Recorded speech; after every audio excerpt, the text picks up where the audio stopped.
Se llevó a cabo un proceso electoral para elegir al próximo presidente. Sin embargo, se respira un aire de incertidumbre. Hemos tenido presidente tras presidente y, de hecho, poco han sido los beneficios a favor de la mayoría de la sociedad.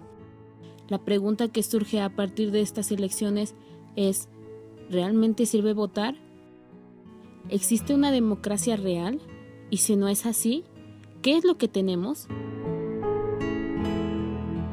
Hablar de democracia es enmarcar la problemática mexicana de entrada en una ilusión, en una alucinación muy bien manufacturada por los medios.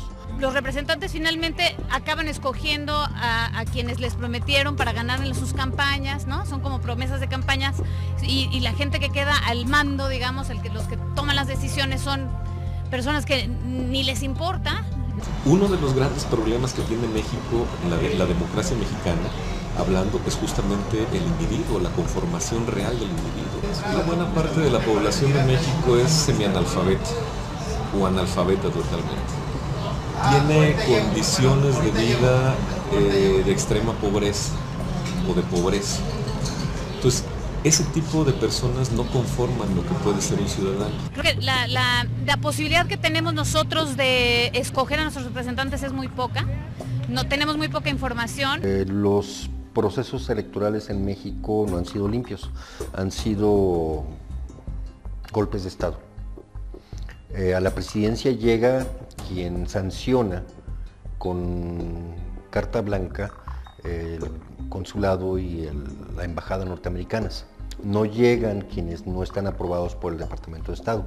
Por eso los políticos, las promesas que hacen, los compromisos que hacen, son microcompromisos que no resuelven nada de manera estratégica. Ya no hablemos de estructural, nodos estratégicos.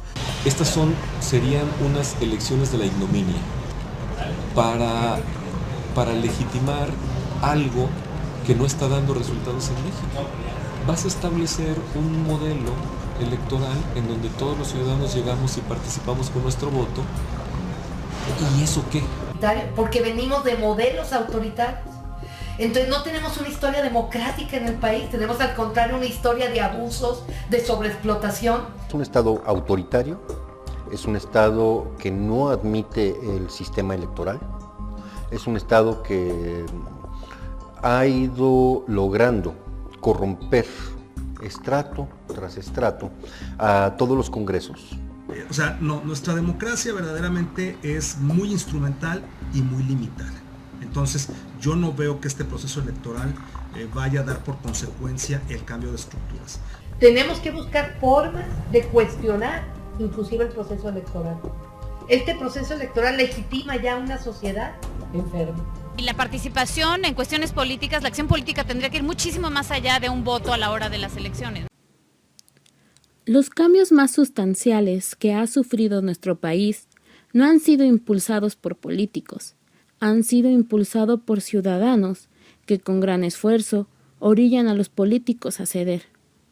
En México hemos vivido durante siglos en un sistema patriarcal que promueve la idea a través de las instituciones religiosas y de los medios de comunicación y a través de la educación de que hay una figura patriarcal todopoderosa que controla y es responsable de todo lo que sucede en nuestras vidas, liberándonos así de nuestro propio poder de decisión, de nuestra cualidad de individuos independientes, manteniéndonos en un estado psíquico de un infante que depende de la autorización de su padre para ser el mismo.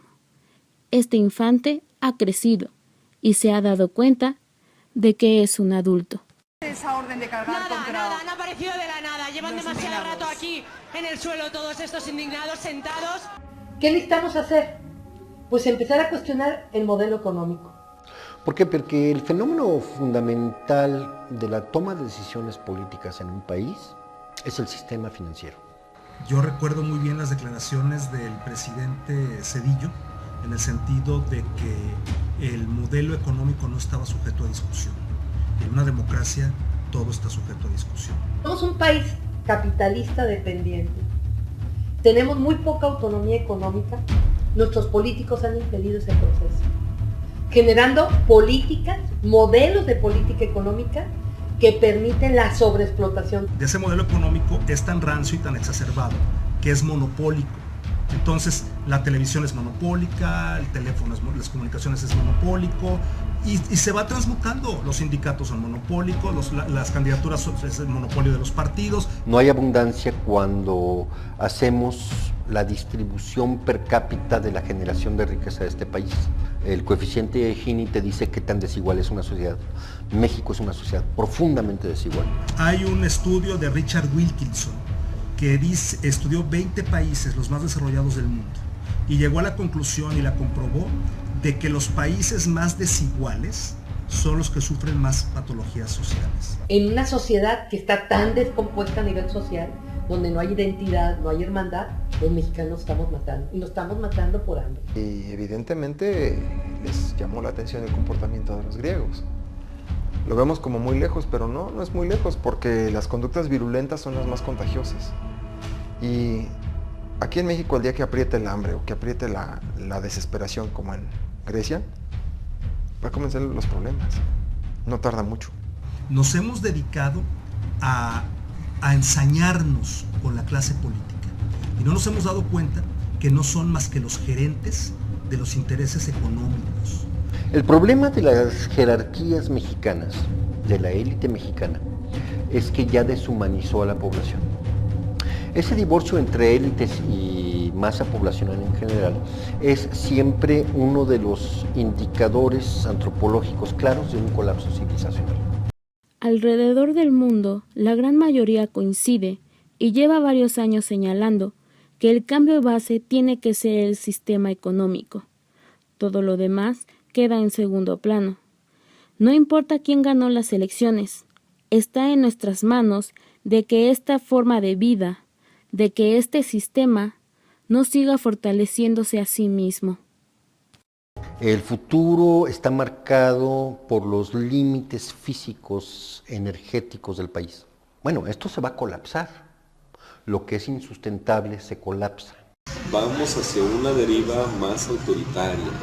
O sea, una deriva más autoritaria en donde están muy fijadas las gentes del poder económico, del poder político y de los demás. Mientras haya seres que se creen superior a otros, en ese momento, si no rompemos con ese esquema, si no empezamos a darnos cuenta que estamos hechos de la misma carne, de la misma sal, de la misma sangre, no va a haber posibilidad de un cambio social. Por supuesto que se eligió y hubo una votación, pero puedes ignorar todo esto y concentrarte solo en ti y en tu vida. Y cada vez que la realidad colectiva se acerque a ti, en alguna de sus 1000 formas, te darás cuenta de que no tiene nada que ver contigo. Eres un ser individual que sigue su propio destino. Que preocuparse por los problemas de otro solo es la elevación de sí mismo. Que eres demasiado pequeño o insignificante como para provocar algún cambio. Que tu realidad está separada de los demás. Tienes que contemplar la totalidad del fenómeno, no engañarte, no vivir dentro de la matriz, para que tu esperanza no sea una falsa religión de un futuro imposible.